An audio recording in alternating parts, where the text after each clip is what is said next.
आलोक TV. घु उदयगिरी बड़साही स्थित सभागृह मंगलवार संध्या 6 घंटा समय मोदी केयर परिवार सदस्य मानू नहीं एक गुरुत्वपूर्ण बैठक अनुष्ठित हो जाइछि। उक्त बैठक में ब्लैक डायमंड डायरेक्टर दिनेन्द्र नाथ पात्र जोगदे जीवन में सफलता हासिल करने जो 5टी कार्य करने आवश्यक सेगुड़िक अति सुंदर भावे वर्णना करथिले।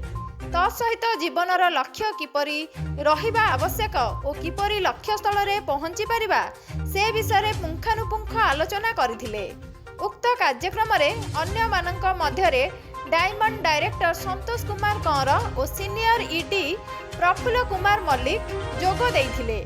शेषरे सीनियर कंसुलांट दुर्गा प्रसाद साहू धन्यवाद अर्पण करथिले।